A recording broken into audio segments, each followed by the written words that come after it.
Hola, queridos y queridas estudiantes de quinto año básico. Bienvenidos a esta primera clase luego de esta semana que tuvimos de vacaciones. Espero que lo hayan disfrutado y descansado junto a su familia y estén con todas las ganas para comenzar esta nueva semana. Como ya lo habrán visto, el concepto, cierto contenido a trabajar en esta clase son los textos informativos. Nuestro objetivo es leer y analizar un texto informativo sobre los mapuches. Y lo primero que debemos responder entonces es, ¿qué son los textos informativos? ¿Ya? Su nombre ya algunas pistas nos da, ¿cierto?, de lo que es y cuál es su propósito. Es aquel escrito que da a conocer información de forma completa, ¿ya?, sobre distintos o diversos temas, centrándose en transmitir algún conocimiento. ¿Cuáles son las características de estos textos? Primero, que es un texto objetivo. ¿Qué quiere decir esto? Que entrega información de la realidad, de hechos reales, comprobables, verificables. Ya no son invenciones ni del mundo de la fantasía, sino que de la realidad.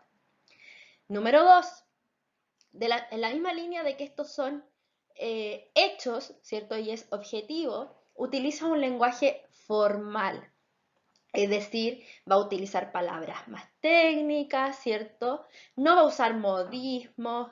Estos textos no se van a escribir de la forma que hablamos, ¿cierto? Y nunca vamos a ver faltas de ortografía o de redacción, ya que como buscan entregar una información de forma fiable y confiable, van a usar uso de un lenguaje formal. Número 3, parece un poco reiterativo, pero sí. Su objetivo es entregar información, ¿cierto? ¿Y cómo entrega esta información? A través de datos, de fechas, cifras, investigaciones, es decir, de una forma en que pueda ser comprobada esta información. Algunos ejemplos de estos tipos de textos informativos son las noticias, ¿ya?, los reportajes, las enciclopedias, que ya no se utilizan tanto, pero la enciclopedia es un texto netamente informativo, los folletos, los trípticos, entre otros. Leamos el siguiente ejemplo. Te invito a continuación a pausar este video y a leer el texto. Bien, una vez que ya has leído el texto, vamos a responder a las siguientes preguntas. ¿Cuál es el tema central de este texto? Muy bien, el tema central de este texto es el gato. Esto ya lo sabemos previamente por el título, ¿cierto? Y porque es el referente del texto, de la información que se entrega. Toda la información que se entrega es referida a los gatos o el gato. Bien, ¿cuál es el objetivo de este texto?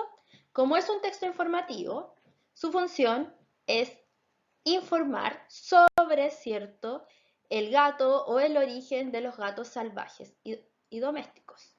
Bien. ¿Cómo es el lenguaje que utiliza este texto para entregar la información?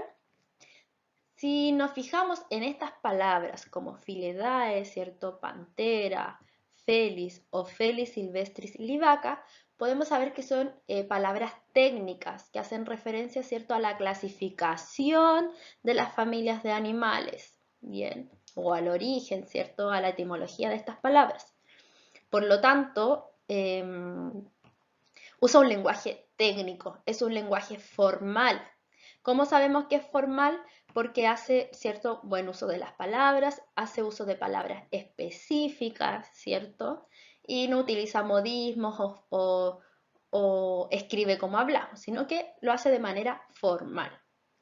¿Cómo se entrega la información? Si bien aquí no tenemos datos como números, la información se entrega a partir de la referencia de científicos, por ejemplo. ¿Ya? ¿Qué dice el mundo científico? Hablamos de familia de animales. ¿Ya? Entonces podemos ahí podemos entender que la información que aquí se obtiene es una información que viene de la zoología, ¿cierto? Que es el estudio de los animales. Bien, entonces ya para finalizar esta cápsula, recordar entonces que Los textos informativos tienen como propósito informar sobre algún tema, ¿ya? Como en este ejemplo los gatos o en las noticias a lo mejor sobre un hecho noticioso. Los textos informativos nos permiten acceder al conocimiento, ya que nos entregan información que es objetiva, ¿cierto? Si yo quiero saber más sobre los dinosaurios o sobre cómo se elaboran o fabrican las vacunas, busco textos informativos. Ahora el cuidado que debo tener es buscar fuentes confiables, ¿bien? Y no olvidar que utiliza un lenguaje formal y objetivo para cumplir con su propósito. Bien, mis queridos y queridas estudiantes, hemos finalizado por el día de hoy. Les deseo que tengan una excelente semana y nos vemos la próxima clase.